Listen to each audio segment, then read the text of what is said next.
So mold is just an example of what can happen to DNA over time, one of the many factors that can eventually compromise it, right? Okay, so let's move on to this. We're looking at the murder weapon. This is one of the murder weapons. So how incredible is it that there is only one cell available to test, and it just happens to go into CODIS at a perfect time to find a match? It's a miracle. Newswatch is on the scene of a large fire on Lakeland Boulevard in Mattoon, Illinois at Ilmo Products Company. That's a welding supply store. I'm going to move out of the way so that you can see progressively as flames and smoke come off of the building. Emergency responders are using a variety of techniques to search for missing persons, including the use of drone technology. One of the easiest ways to tell that a farmer in front of you might be turning is by looking at the turn signals that you can find right here. It's in the 20s at the time that we're filming this, and I've got my gloves on, my jacket, my scarf, but I'm still cold. If you've been hiking in Warbler Ridge recently, you might notice something weird. Some of the trees have a thin blue line around the bottom.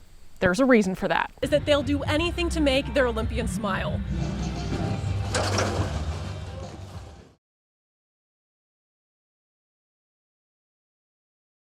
And now for a special report. Decades after a woman was found dead in a cornfield outside of Champaign, investigators are still trying to track down the person responsible. Newswatch's Olivia Bennett has been looking into the case and has spent weeks talking to investigators and family members. She joins us now with the latest. Olivia? Thanks, Rashad. Dr. Barbara Bremer's family is searching for answers to the question that has been haunting them for years. This is part one of a Newswatch special report, Who Killed Barbara Bremer? This has to be looking south, I would think, maybe west.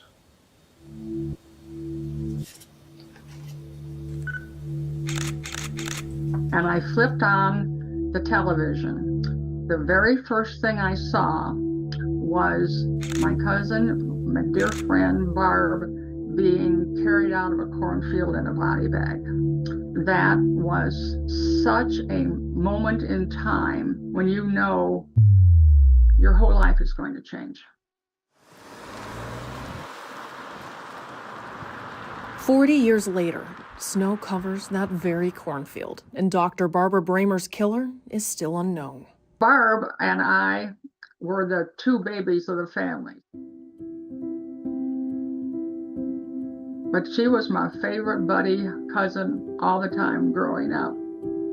They say that you have to be a little bit crazy to be a good psychologist, and Aunt Barbara was. The thing that I remember probably most about her was that, and she was a traveler. She was always going to like Japan or India or Europe or England. I had a postcard collection. I started a postcard collection when I was 5, and she'd send postcards. And I remember being a little bit annoyed that my sisters wanted to have their share of the postcards too. But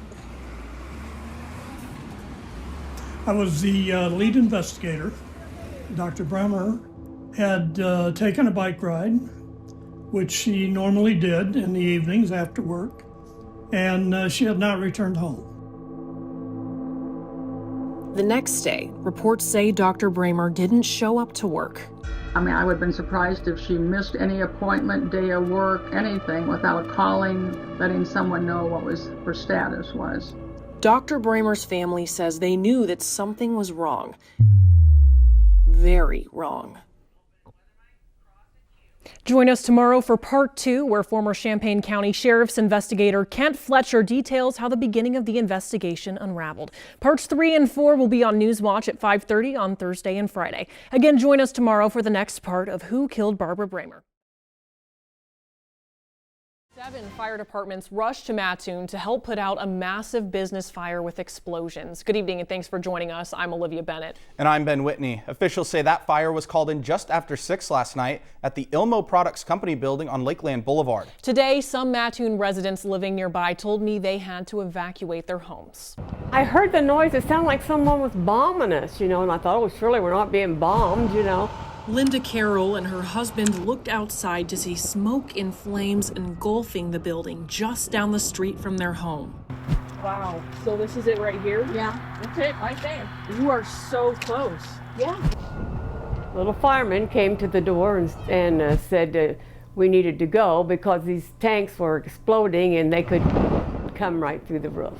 Newswatch was on the scene last night where retired firefighter Mike Romine told us what he saw. So pretty much when I got here, it looked like the building was on the ground. What we're looking at right now is what remains of last night's fire. And though the damage is significant, Mattoon Fire Chief Jeff Hilligoss says everyone left with the most important thing, their lives. Thank goodness, somebody was watching over us.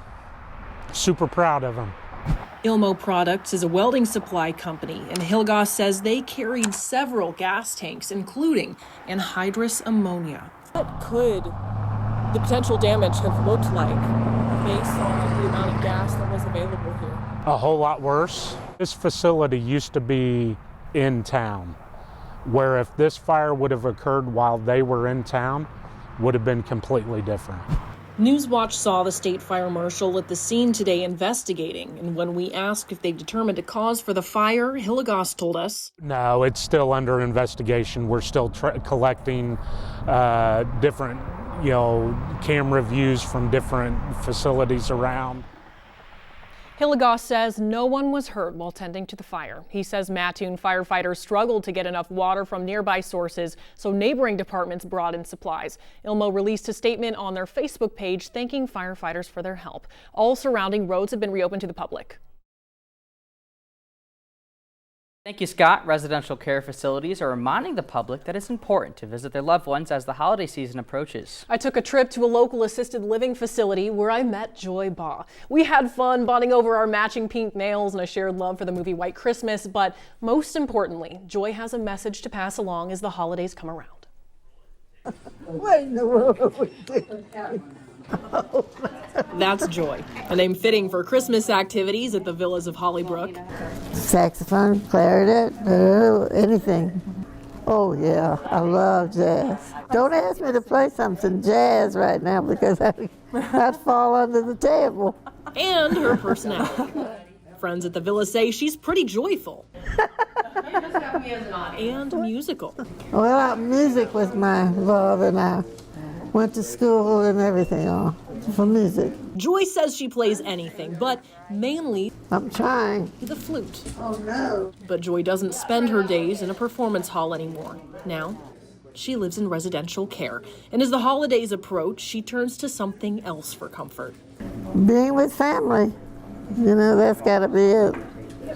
That's my favorite. But as her loved ones get older, it's getting a little harder for them to traverse the territory. According to a 2023 study published in Oxford University's Age and Aging, 61% of nursing home residents reported being moderately lonely, and 35% reported being severely lonely. And people get left out without any consideration or even awareness. We try to make it as homey as possible, but it's not the same. And residential care staff says that's why visits from loved ones I have a fabulous family. make the holidays a little more merry and a little more bright. Your middle name is Joy? My middle name is Joy. I'll be darned. Small world, isn't it? Villas of Hollybrook director Amy Norris says loved ones are always welcome in their facilities. When we look at the furthest deaths apart from each other in Norwalk and then in Plymouth, that's about 186 miles. That's almost 200 miles. That's pretty far. Is that something that you would typically see for a serial killer in this small of a time frame? Do you think that this internet speculation, that this is healthy discussion, or do you think that this could potentially be harmful to an investigation?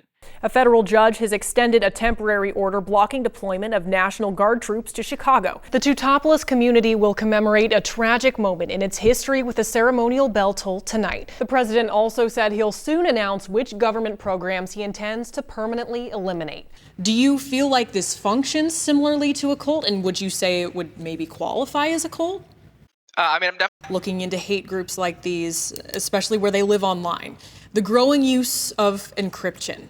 Do you think that poses a threat to these potential investigations? 3 people are dead and 1 person is injured following a shooting in western Illinois. The Pike County Sheriff's Office. So just as it's the time of year for dry weather, it's also the time when more seasonal sickness like COVID, the flu, and RSV start to appear. Open enrollment through the Affordable Care Act is underway, but Americans might be shocked by the prices for 2026. And as you know better than anyone, Ben, Illinois sees a wide range of weather during the year, which can threaten both people and their property. And that means keeping the public informed and safe is more important now than ever. Despite the longest government shutdown in its history, holiday spending is expected to rise this year. You know you live in Illinois when you talk about frostbite and then 70-degree weather in the same newscast. Yep. Finally, on this Monday, we're switching gears. Thanksgiving might be in the rear view, but if you have leftover pumpkin pie or any other kind of pie, today is the perfect day. It reminds me of that scene in White Christmas, the snow, snow, snow, snow, snow. You know what I'm talking about? Yeah, I do. Well, come on, guys. Finally, on this Wednesday, the Queen of Christmas has been dethroned. Mariah Carey's holiday song, All I Want for Christmas, is apparently not Mariah because she has been dropped from the top of the Billboard's